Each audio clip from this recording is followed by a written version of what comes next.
Hello guys, तो कैसे आप लोग। तो गाइस आप लोग बोल रहे थे कि हमें कैसी स्ट्रेटजी अपनानी चाहिए और कितना घंटे पढ़ना चाहिए डेली एसएससी स्टेनोग्राफ़र के लिए, या कोई भी आप एग्ज़ाम दें। एसएससी स्टेनोग्राफ़र स्पेसिफिकली मैं उसके बारे में बताऊंगा, लेकिन एसएससी सीजीएल और सीएचएसएल भी एग्ज़ाम है, ये भी इसी में आता है। सिलेबस तो सबका सेम ही रहता है। तो आपको इसके बारे में बताऊँगा कि आपको डेली, क्योंकि मैं अब 60 डे चैलेंज स्टार्ट करने वाला हूँ, वो मैं डेली आपको सुबह, क्योंकि 10 घंटे का प्लान बनाएंगे, 10 घंटे तो आपको पढ़ना ही पड़ेगा। स्टेनोग्राफ़र के लिए हम मेनली करेंगे उस चीज़ को, और उसमें जो स्पेसिफिक क्वेश्चन होता है वो भी मैं आपको पहले बता देता हूँ। तो हम 60 डे चैलेंज करेंगे और इसे बढ़ा भी सकता है जितना होगा। तो इसमें होगा क्या, कैसे पढ़ना होगा, उसके बारे में बताऊँगा। तो हम इसे सुबह शुरू करेंगे, और सुबह जो मैं दिन भर आज तक करते आ रहा हूँ, क्योंकि मेरे स्टेनोग्राफ़र 2024 में 150.5 नंबर थे, ठीक है। तो अभी हम 150 का टारगेट थोड़ी करेंगे, अभी हम 160 का करेंगे, 165 का करेंगे। रॉ स्कोर इतना होना चाहिए, तो इसके लिए तो ज़्यादा थोड़ा पढ़ना पड़ेगा ना। तो अगर आप बिगिनर है या मॉडरेट, मतलब ठीक ठाक पढ़ लिया आपने आज तक, और अगर आप बिगिनर है तो उसके लिए भी, अगर आप बिगिनर है ना तो मेरे को बता देना कमेंट में, क्योंकि फिर उसके लिए भी स्टार्ट करेंगे, ठीक है। क्योंकि उसके लिए थोड़ा डीप जाना पड़ेगा। अगर आप मॉडरेट है तो आप मेरे जैसा फॉलो करोगे तो वो करते रहना, ठीक है। तो गाइस स्टेनोग्राफ़र में अगर आपको एग्ज़ाम क्लियर करना है फर्स्ट अटैम्प्ट में, तो आपको अपना सिलेबस, जो हमारा 3 सब्जेक्ट है, उनमें वेटेज के हिसाब से उन्हें टाइम डिवाइड करना पड़ेगा। 10 घंटे में अगर आपका इंग्लिश में 100 नंबर है तो आपको 6 घंटे सिर्फ इंग्लिश ही करना पड़ेगा। ऐसा नहीं कि आप 6 घंटे 7-8 घंटे सिर्फ जीएस पे लगे पड़े हो, ये बहुत गलत अप्रोच होगी। और मैं कई लोगों को जानता हूँ, वो जीएस काफ़ी, कोई जीएस ही पढ़ लेता है, कोई इंग्लिश पढ़ लेता है, उसके अच्छे नंबर आ जाते हैं। जो सिर्फ जीएस या रीजनिंग ही पढ़ने पर रहता है, उसके रीजनिंग में अच्छा आते हैं, लेकिन इंग्लिश में नहीं आने की वजह से फिर वो पीछे रह जाता है काफ़ी। तो मैं ऐसे दोस्त को जानता हूँ, तो उनकी तरह आपकी गलती ना हो या मेरी गलती ना हो, तो उसके लिए हम टाइम डिवाइड करेंगे हर चीज़ को। इंग्लिश को ज़्यादा टाइम देंगे और स्टेनो के लिए भी टाइम देंगे। स्टेनो भी अपने आप में इम्पॉर्टेंट रहेगा, उसके लिए क्या करना पड़ेगा वो भी बताऊंगा आपको। और हमारा रीजनिंग और जीके जीएस, इनके लिए अलग अलग टाइम अलॉट करेंगे, और कितना घंटा पढ़ना चाहिए, कैसे पढ़ना चाहिए। क्योंकि मैंने तो पढ़ लिया है, तो मैं आपको, अगर आप बिगिनर, तो आपके लिए तो काफ़ी फ़ायदेमंद रहेगा आपको शुरुआत से, अगर आप, तो ठीक है ऐसा करेंगे। इस चैलेंज में कुछ चीज़ों को फॉलो करेंगे, तो आपको वो कर लेनी चाहिए। आपके पास कुछ बुक्स होनी चाहिए, वो आपके पास होनी चाहिए। अगर आप कर रहे हो तो होनी चाहिए। मैं आपको बुक्स बता देता हूँ। पिनैकल की रीजनिंग की सारी रीजनिंग होनी चाहिए, इंग्लिश होनी चाहिए, और जीके जीएस होनी चाहिए, ये होनी चाहिए। नीतू ब्लैक बुक होनी चाहिए, नीतू मैम की वॉल्यूम 1 होनी चाहिए। और जीके जीएस के लिए स्टैटिक जीके की वो अंकित भाटी सर की बुक होनी चाहिए। रीजनिंग के लिए पिनैकल इनफ है। बाकी आपको फाउंडेशन नहीं किया तो फाउंडेशन अलग से करना पड़ेगा 1 घंटे, ये आपको साथ में लेकर चलना पड़ेगा। और गाइस आपके पास टेक्स्ट बुक, अगर आपने टेक्स्ट बुक के पास नहीं है आपके पास, तो 1 साल वाला ले लेना, क्योंकि ये आपको फ़ायदा करेगा। 1 साल वाला सही रहेगा, अगले साल तक चलेगा। उससे कम 6 महीने वाला मत लेना, क्योंकि आपका 1 साल तो है ही, वैसे 6 महीने में कहाँ एग्ज़ाम होगा, दिसंबर में एग्ज़ाम, तो उसके हिसाब से लेना है आपको। और अगर आप टेक्स्ट बुक पे मेरा रेफरल कोड यूज़ करेंगे 941294, ये है गाइस मेरा रेफरल कोड, आप इसे यूज़ कर लो, आपको 10% डिस्काउंट भी मिलेगा। जितना भी आपका अभी कितने उसमें है, तो उसको 10% डिस्काउंट मिलेगा, ठीक है। आप इसे यूज़ कर लेना, ये आपके पास होना चाहिए। तो मस्ट चीज़ें हैं, इतनी बुक्स आपके पास होनी चाहिए, इस टेक्स्ट बुक का पास, ये तो मस्ट ही है। क्योंकि जब तक ये नहीं करोगे आपका टाइम बैलेंस नहीं होगा। टाइम, आप जितना टाइम लेते हो आप काफ़ी टाइम लोगे, तो वो भी आपको अभी सीधे स्टेनो का अगर नहीं हो रहा है तो कोई बात नहीं, सीजीएल के लगाओ, सीएचएसएल के लगाओ, स्टेनो के भी लगा लो मॉक टेस्ट, और प्रीवियस ईयर सीजीएल के लगा लो। उसमें से आपका मैथ हटा दो, सिर्फ जो 150 मार्क्स के होंगे, फिर मैथ हटाने के बाद उसमें से आपके 120 110 आ रहे हैं, इससे प्लस, क्योंकि जीके जीएस में 10-11 करना हो जाता, मतलब उस इतना आना चाहिए। ये आपको डेली करना है, एक मॉक टेस्ट तो लगाना ही है। और फिर आप बाद में फिर स्टेनो के लगाना, फ़िलहाल आप यही लगाना।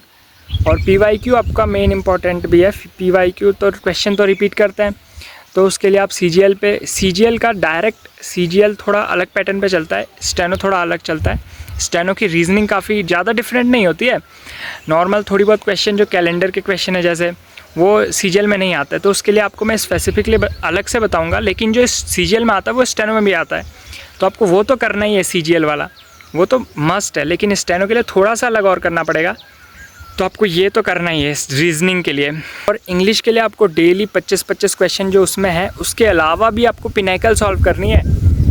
वो तो मैं आपको अपने चैलेंज में बताऊंगा कि आपको डेली कैसे करना है। मैं डेली अपना रूटीन बताऊंगा कैसे करता हूँ मैं डेली, और वैसे आप भी डेली फॉलो करना, तो आपका काफ़ी सही हो जाएगा। ठीक है, इतना इनफ रहेगा 160 के लिए हो जाएगा। लेकिन आपको बिल्कुल कंटिन्यूस मेहनत करनी पड़ेगी जब तक पेपर नहीं आता है। अगर आपने छोड़ दिया फिर वो तो बेकार होगा। इसीलिए चैलेंज होता है कि ठीक है, छोड़ना नहीं है, कंटिन्यूस रखना है। जितना कभी थोड़ा बहुत कम भी हो सके, 8-9 घंटे, तो वो भी इनफ रहेगा, लेकिन छोड़ना नहीं होता है।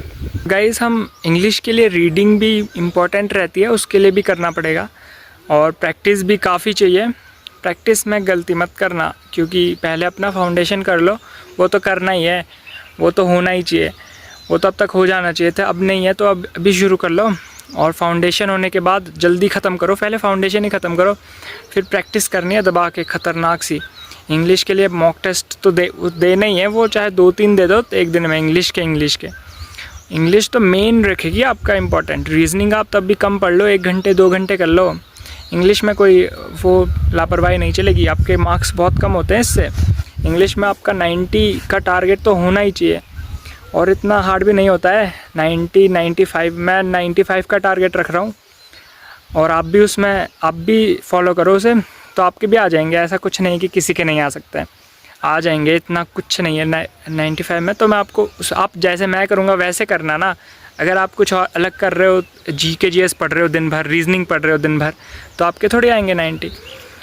और तो आपको जो मैं बताऊँगा वो करना है, ये फॉलो करना, ज़्यादा प्रॉब्लम नहीं होगी, आराम से हो जाएगा। जीके जीएस के लिए भी अलग से जो चैप्टर आता है, कमेंट में मैं लोगों को वही बता रहा था, कमेंट में लोग वही पूछ रहे थे जीके जीएस कैसे करना होता है। तो हमें गलती नहीं करनी है, क्योंकि अलग अलग से डिफरेंस होता है। अगर आप सीजीएल की तैयारी कर रहे हो तो उसमें बुक्स एंड ऑथर्स नहीं आता है, लेकिन स्टेनो में डायरेक्ट 2-3 क्वेश्चन डायरेक्ट वही आ जाते हैं। वहाँ इकोनॉमिक्स कभी कभी दिखती है, क्योंकि मैंने काफ़ी 200+ मॉक टेस्ट सीजीएल उनके लगाए, तो मेरे को सब कुछ पता है इनके बारे में। तो काफ़ी डिफरेंस रहता है, वहाँ जो आपको नहीं मिलता यहाँ मिलता है। तो स्टेनो के लिए तो बेसिकली आपको जो स्पेसिफिक पैटर्न है वो तो फॉलो करना है, ये तो आपका होना ही चाहिए। ये मैं डेली आपको बताऊंगा कि आपको आज क्या करना है, या आप 2-3 दिन में जैसे ऑथर्स वाला ये पुस्तकें वाला ये ख़त्म कर लोगे। ऐसे करके थोड़ा दिन करके करना होता है, एक दिन में कुछ नहीं होता है, काफ़ी टाइम लगता है। आराम से करना है, मैं काफ़ी टाइम है, इतना भी वो नहीं प्रेशर करना है। 9-10 घंटे आप मैक्सिमम, इतना अगर कोई नहीं निकाल पा रहा है तो 6-7 घंटे भी इनफ रहेगा। ऐसा नहीं कि जिसको 10 घंटे ही करना है।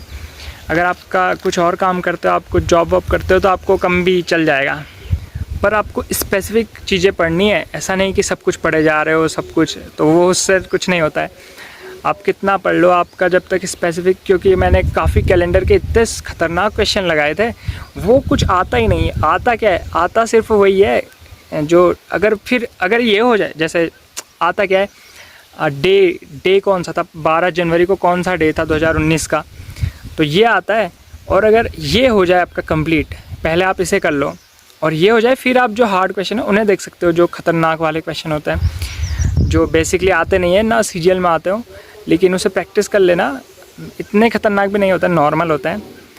तो वो बेसिक फाउंडेशन में तो करना ही होता है, कहाँ से कुछ आ जाए कोई भरोसा थोड़ी है। लेकिन ये स्पेसिफिक, अगर आपके पास इतना टाइम भी नहीं है, क्योंकि अब टाइम इतना भी नहीं है कि आप सब कुछ पढ़ लोगे, तो आपको ये स्पेसिफिक चीज़ें करनी है। ये मैं आपको अपने उसमें ही बताऊंगा कि आपको आज क्या करना है, कल क्या करना है, क्योंकि मैंने ये सब फॉलो कर चुका हूँ मैं, तो मैं आपको बता दूँगा, ठीक है। और गाइस, एक चीज़ और है, रिवाइज़ का क्या करना है। रिवाइज़ आपके सबसे इम्पॉर्टेंट जो बोलूँगा मैं, रिवाइज़ भी काफ़ी इम्पोर्टेंट रहता है। तो उसका आपको प्रैक्टिस में हो जाएगा। एक बार आप पढ़ लेना, पहले कुछ जो फाउंडेशन होता है वो कर लेना, फिर रिवाइज़ क्या होता है, रिवाइज़ आपको अपना पढ़ लेना एक बार, चैप्टर 1 महीने में एक बार पढ़ लेना, ज़्यादा मन नहीं करता है लेकिन कर लेना। और प्रैक्टिस, आपको प्रैक्टिस में क्या जा रहा है, प्रैक्टिस कितना भी करना है उससे रिवाइज़ होते चलता है। आपको PYQ करने हैं, और पहले आपको फाउंडेशन ही करना है अपना, जो भी आपका सब्जेक्ट है। वो करना है। अभी काफ़ी टाइम तो है काफ़ी, और स्टेनो के लिए भी बताऊंगा आपको, स्टेनो भी तो करना ही है, सबके लिए टाइम डिवाइड करना पड़ेगा। 2-3 घंटे से कुछ नहीं होने वाला है, कुछ भी नहीं। और कंपटीशन बढ़ता जा रहा है, फर्स्ट अटैम्प्ट वाले काफ़ी मिल रहे हैं, तो आपको भी फर्स्ट अटैम्प्ट में काफ़ी अच्छे नंबर लाने हैं। तो इसके लिए आपको यही फॉलो करना पड़ेगा। अगर आप बेसिक से करोगे, कुछ अपना स्ट्रेटजी नहीं रखोगे तो काफ़ी टाइम लगता है, वो मेरे को पता है ना, काफ़ी टाइम लगता है। आपको स्ट्रेटजी तो रखनी ही पड़ेगी। और रीजनिंग के मैं आपको स्पेसिफिक टाइप जो होते हैं वो बताया करूँगा, जैसे एनालॉगिक में कौन सा आता है, और भी काफ़ी सारे चीज़ें आती है। ऐसा नहीं कि एनालॉगी में, किसी भी सब्जेक्ट में। और जो वेस्ट टाइम रहता है, कथन निष्कर्ष वाला, स्टेटमेंट एंड कंक्लूजन, उससे क्वेश्चन ही नहीं आता है, उसे पढ़ के उसे लास्ट में पढ़ना होता है। जो ये चीज़ें होती है ना, पहले सबसे इम्पोर्टेंट पढ़ो अगर आपको एक स्ट्रेटेजिक बेस्ड उस पर जाना है तो, ठीक है। तो आपको ये पढ़ना है, और जब टाइम फिर ये सब ख़त्म हो जाए, जो इम्पोर्टेंट है ये ख़त्म हो जाए, फिर आपको वहाँ जाना होता है। जो ये डिफरेंट टाइप के क्वेश्चंस होते हैं, जो मेनली आस्क्ड क्वेश्चंस में नहीं आता है, जो कभी कभी पूछ लेता है, तो ये आपको बाद में करना है, अभी से नहीं करने लग जाना। इंग्लिश में आपको पैसेज पढ़ना है सबसे पहले, सबसे इम्पोर्टेंट पैसेज होता है, क्योंकि नैरेटिव, ये नरेशन और एक्टिव पैसिव ये हर कोई कर लेता है, तो इसमें इतने डिफ़िकल्ट क्वेश्चन नहीं आते। पहले नॉर्मल करना है, ये नॉर्मल करो, और वोकैब सबसे इम्पोर्टेंट है, वोकैब सबसे ज़्यादा टाइम देना है। मैंने अपनी स्ट्रेटजी में यही किया था, मैं, क्योंकि सबसे इंग्लिश में इम्पोर्टेंट क्या, सबसे इंग्लिश इंपॉर्टेंट है तो सबसे ज़्यादा टाइम, और इंग्लिश में सबसे ज़्यादा इंपॉर्टेंट है वोकैबलरी और पैसेज, इन दोनों में ज़्यादा टाइम, ये आपको काफ़ी टाइम देना है। और उसके PQRS भी इम्पोर्टेंट है। ये एक्टिव पैसिव, ये इजी क्वेश्चन आते हैं, इनको आप जितना 10-10 क्वेश्चन डेली बनाओगे, क्योंकि मैं 10-10 करता था, नरेशन भी 10, तो इससे मेरे क्वेश्चन एक भी इसमें तो गलत नहीं हुआ था। एक मेरा PQRS गलत हो गया था, उसके लिए मैं, वो भी इजी क्वेश्चन था, लेकिन मेरा थोड़ा वहाँ तब कंफ्यूज हो गया था, तो वो मेरी गलती रही, वरना मेरे 94-95 हो जाते, इतना मैंने हो जाता था, ठीक है, इतना हो जाना चाहिए था। अब की बार उस बार नहीं हुआ, तो अब की बार थोड़ा ज़्यादा मेहनत कर लेंगे। आप भी साथ में करना, सारे साथ में करेंगे।